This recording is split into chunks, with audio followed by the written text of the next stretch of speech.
Hello दोस्तों, मैं हूं आपका होस्ट भूपेश वासु और व्यू पॉइंट में आप सभी का स्वागत है। आज 29 अप्रैल का दिन है और स्थिति कोरोना के रेस्पेक्ट में बिल्कुल भी सुधरी नहीं है। आपको बता देता हूं कि आज भी भारत के अंदर जो कोरोना के आंकड़े हैं वो बहुत ही भयावह हैं। अगर आप ऑनलाइन अभी देख रहे हैं, जैसे मैं देख पा रहा हूँ कि 2 घंटे पहले तक के जो आंकड़े हैं उसके हिसाब से भारत में 3,79,000 के अराउंड मरीज नए मिले हैं। 30 लाख से ऊपर एक्टिव मरीज भारत में अभी हैं और यह आंकड़ा है, ये विश्व में सर्वाधिक।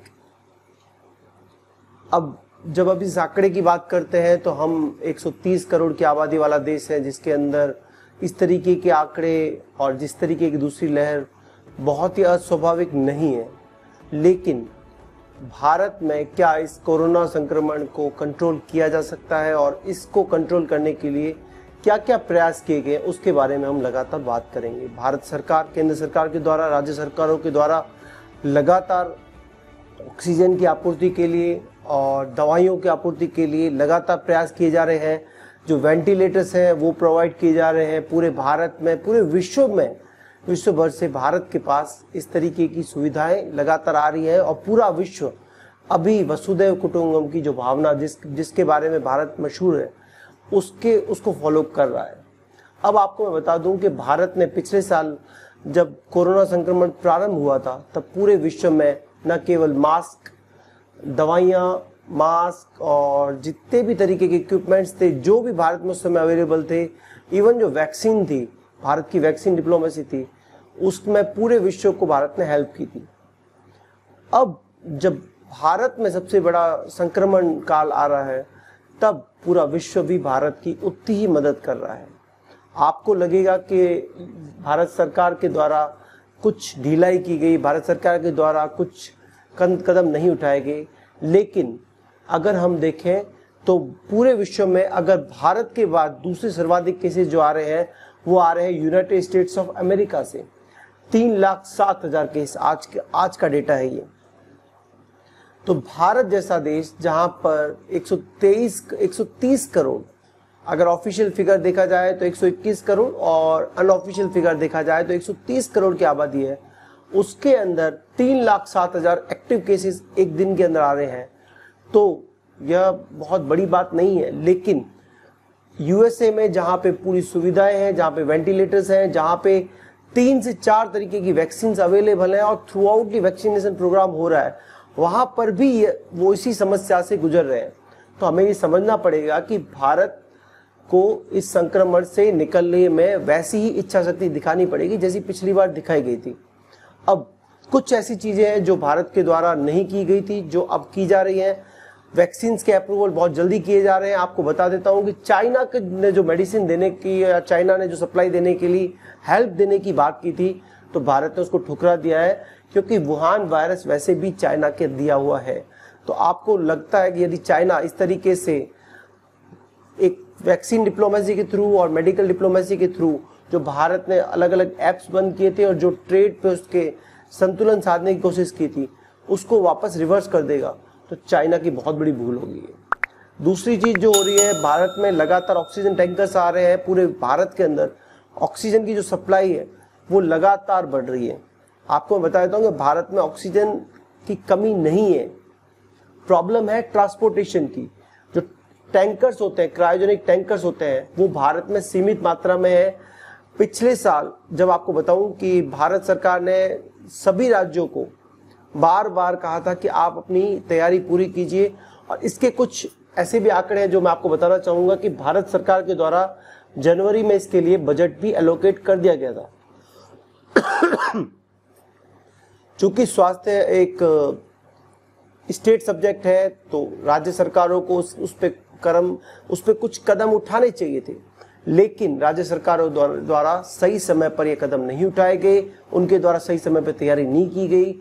और इसका एक सबसे बड़ा कारण जो अभी सुनने में आ रहा है और जो बार बार एक्सपर्ट्स के द्वारा आ रहा है, एक एक्सपर्ट है डॉक्टर प्रसन्न सिन्हा, उन्होंने ये कहा है कि अभी तक जो ये सबसे बड़ी प्रॉब्लम है वो है कि लोग वैक्सीनेशन से घबरा रहे थे, मौत से नहीं घबरा रहे थे, वैक्सीनेशन से घबरा रहे थे। वैक्सीनेशन से घबराकर उन्होंने वैक्सीनेशन नहीं करवाया और आज उसका परिणाम है कि 45 से अबव जो लोग हैं वो बहुत ज्यादा संख्या में मर रहे हैं। ऐसा नहीं कि 45 से कम नहीं मर रहे, लेकिन 45 प्लस की जो पॉपुलेशन है वो बहुत ज्यादा संक्रमित हो रही है। तो वैक्सीनेशन आपके पास अभी भी टाइम है, अभी भी वैक्सीन अवेलेबल है। आप देखेंगे कि केंद्र सरकार के द्वारा 14 करोड़ वैक्सीन ऑलरेडी लगवाई जा चुकी है। सभी राज्यों में वैक्सीनेशन सेंटर खुले हैं। आप वैक्सीनेशन सेंटर पे जाइए, अपना वैक्सीन करवाइए। मैं क्यों बता रहा हूं कि वैक्सीन की अनुपलब्धता नहीं है, इसका एक रीजन मैं बता रहा हूं। आज जब मैंने कोविन ऐप पर खुद को रजिस्टर्ड किया, जब उस पर रजिस्टर्ड करने के दौरान मैं देख रहा था कि उस पर राजस्थान में, जैसे मैं राजस्थान का नागरिक हूं, तो चूंकि राजस्थान ने सही समय पर वैक्सीनेशन प्रोग्राम को चालू नहीं कर रहा है, 1 मई से राजस्थान में 18 प्लस का वैक्सीनेशन नहीं हो रहा है, लेकिन शायद केंद्र सरकार के द्वारा जो टीके दिए जाएंगे उसमें से कुछ हेल्प होगी। तो आपको मैं बता देता हूं कि अभी भी वहां पर अगले 2 दिन के लिए लगातार वैक्सीन अवेलेबल बता रहा है, अवेलेबिलिटी बता रहा है। दैट मीन्स कि वैक्सीन अवेलेबल है। एक बाड़मेर जैसे एरिया में, जो सीमांत एरिया है, वहां पर अगर वैक्सीन अवेलेबल है तो मुझे लगता है कि इसकी पूरे देश में अवेलेबिलिटी है। दूसरी जो चीज मैं आपको बता रहा हूं, जो सबसे इंपॉर्टेंट चीज है, कि भारत सरकार लगातार इस पे प्रयास कर रही है। राज्य सरकार ने भी बहुत ही अच्छे प्रयास किए। राजस्थान सरकार आप देखोगे प्रयास कर रही है और लगातार केसेस कम करने की प्रयास कर रहे हैं। लेकिन उसके बावजूद भी आज का अगर मैं आपको फिगर बता रहा हूं, तो राजस्थान में जो आज का टोटल फिगर है वो है एक्टिव, जो मैं आपको बता रहा हूं, जो टुडेज पॉजिटिव है वो है 17,269 और जो क्यूमुलेटिव है, जो टोटल पॉजिटिव बता रहा है 5,80,846 और जो रिकवर्ड हो गए, डिस्चार्ज हो गए, आपको ये आंकड़ा बहुत इंपॉर्टेंट है, वो है 4,07,243। तो जिस प्रकार से लोग बीमार हो रहे हैं उसी प्रोस्पेक्ट में लोग ठीक भी हो रहे हैं। तो हमें अभी भी आपको उम्मीद है कि मुझे लगता है कि भारत में इतनी प्रॉब्लम नहीं है। अभी भी अगर आप देखेंगे तो भारत जैसे देश में, विशाल देश में, पूरे विश्व का आंकड़ा तो मैं आपको एग्जैक्ट फिगर मुझे याद नहीं है, लेकिन मलेरिया से हर साल लगभग 4 लाख लोग संक्रमित हो जाते हैं, जिसके अंदर जो डेथ है वो हमें नहीं पता है अभी। तो ऐसी जो छोटी बीमारियां हैं जिनसे भी लोगों की बहुत लॉन्ग टर्म में डेथ हो रही थी, तो आपको ये मानना पड़ेगा कि कोविड जैसी संक्रामक बीमारी में भी भारत इससे विजय प्राप्त कर सकता है। टीबी के संक्रमण से भी हमने मुक्ति पाई थी, हमने पोलियो के संक्रमण से भी मुक्ति पाई थी, तो कोविड के संक्रमण से भी हमें मुक्ति मिल जाएगी बहुत जल्दी।